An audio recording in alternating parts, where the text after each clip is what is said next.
Nehawu in KwaZulu-Natal has denied claims of violence by some of its striking members. It's understood that some doctors were beaten and ambulances with patients stopped from accessing certain areas. But the union's regional secretary, Mazungubane, claims it's sabotage. Every time we teach our members, we educate them about the importance of public sympathy during the strike. That is why we'll never find our members doing something silly or funny. But we know there are some people who are sabotaging our strike.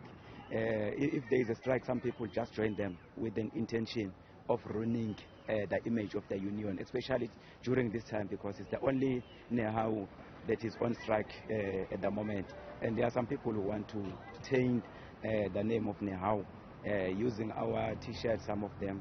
But Nehawu leadership is still going to investigate those incidents, because we really condemn that such behavior, especially if we are talking about the patients, because the community is very important to us. We don't have an interest of the workers only in our heart, but we have an interest of the community at large at our heart.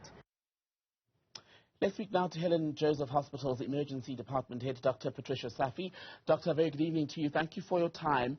How has your hospital been affected by this week's strike? Good evening. Thank you for inviting me.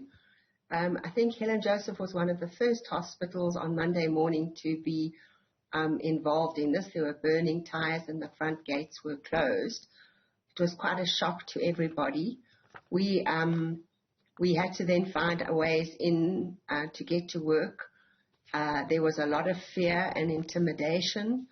There was clearly this was the striking workers did allow patients to walk in, but with burning tires and big knob carries, there's a lot of fear. Inside, there were problems with trying to give services. Basic things like handing out food had to be done by extra people. Pushing patients from one end to the other had to be done by people that were not employed to do those jobs. Files disappeared.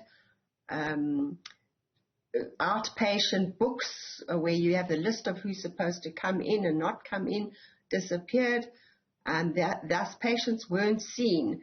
And this is a big concern, because now these patients are going to have to be rebooked, come back at other days, and in the future we are going to struggle catching up with everything that was supposed to be done this week, and patients are not going to get their medications.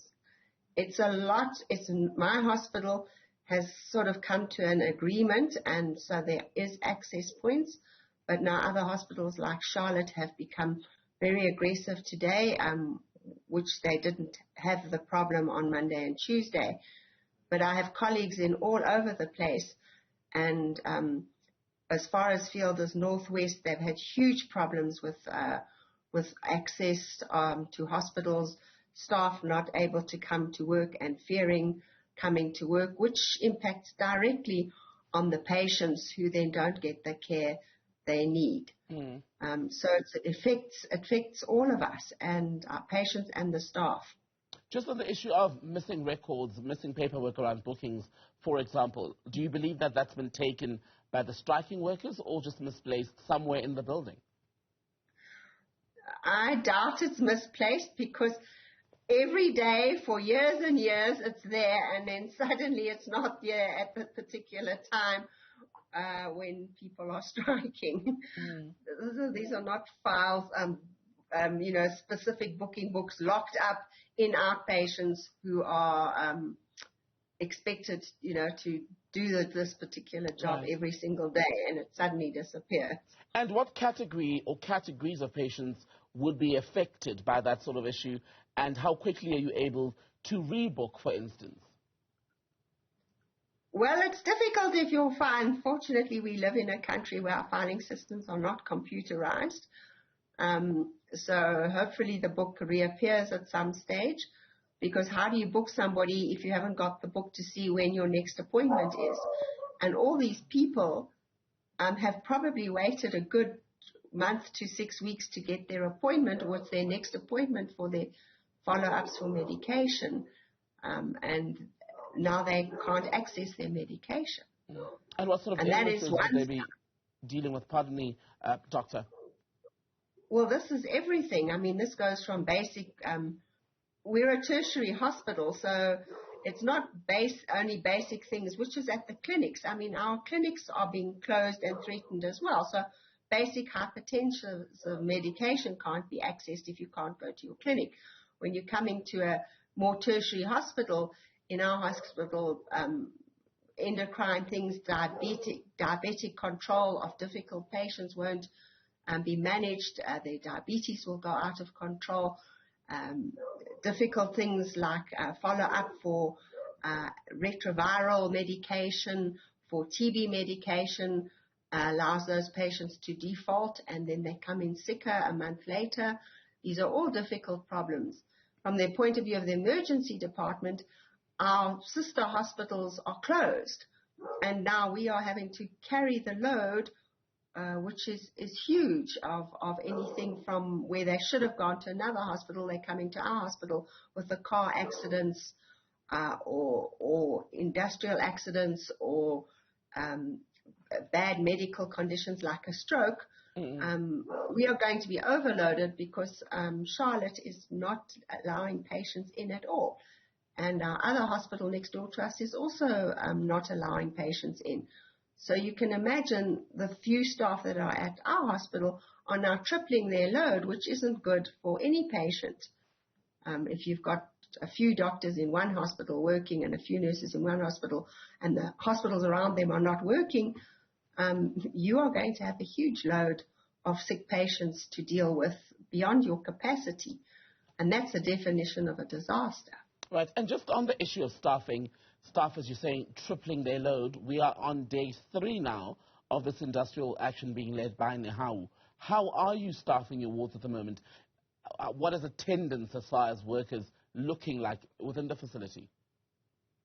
Well, our facility has been reasonable compared to other facilities. I mean, my understanding of Charlotte is that there's almost no nurses coming into the hospital. If there's no nurses, the workload collapses.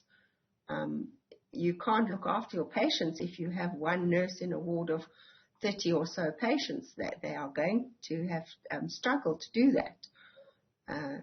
It's a real problem. And yes, we understand what Nehawu is saying.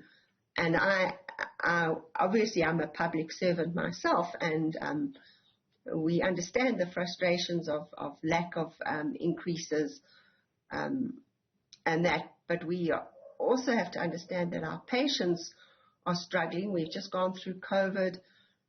People have missed appointments because of COVID. We're seeing more sicknesses coming through now because people are just getting a feeling that they are safe to return. We're seeing a lot of more diseases like tuberculosis, probably because people just didn't get tested during the COVID time. Now we have to treat these people. Now, once again, there's a fear of coming to work and a fear of patients now coming in for their basic medications. And this is crippling the healthcare of our country. Furthermore, the economic crisis of the economy during COVID has meant that more and more people are not on medical aids and can't go to private hospitals. So these people also need to come to public hospitals. And now the accessibility is limited with a fear factor when you come to hospital. And just on the issue or the issues among what the striking workers have now raised, key among them, of course, is the issue of a 10% salary increase demand. Government says it cannot afford to pay that. It's negotiated way above you. It's the government at the bargaining council that's responsible. They say working conditions are appalling. They are short-staffed. In some facilities, the equipment that's there is not up to date. They say basics such as porters, for example, to take a patient from one section of a hospital to another can be problematic, even in an area such as Gauteng. How difficult is it to work in a public hospital in South Africa at the moment? The stress is amazing, and we just seem to go from one stress to the other. In my particular hospital, we've gone from the COVID stress to coping with the fire from Charlotte when everything was closed, and now we have the stresses. There's no doubt that we are short of staff, and there's no doubt that this is a key problem which government needs to try and address amongst all the other problems that they need to try and address. For months now, my junior doctors are pushing patients up and down when there's a lack of porters for whatever reason it is. So staffing at hospitals is definitely not par for the course and in no way comparable to staffing at other first world countries. We struggle with that. And in an ideal world, we obviously want more staff, and it ends up with literally bitching going on between hospitals because each hospital wants more staff at the expense of another hospital, and that's all because we are so stressed and we are so short-staffed, which obviously reflects back on the poor patients who have to wait for treatment and help on a day-to-day patient load. And as I've said, the load is huge, and there are sick patients coming in, a lot of it because people haven't been able to access health care for a long time, especially in this Gauteng area with COVID and the fire. And just as we're trying to get it right again, the fear develops again in the community. I understand the frustrations of Nehawu, but there are no carries and there are burning tires, and that doesn't help a community to feel safe and that it's okay to come for help. Thank you very much for that, Helen Joseph Hospital Emergency Department Head, Dr. Patricia Saffy. Good to speak to you tonight, ma'am. Thank you.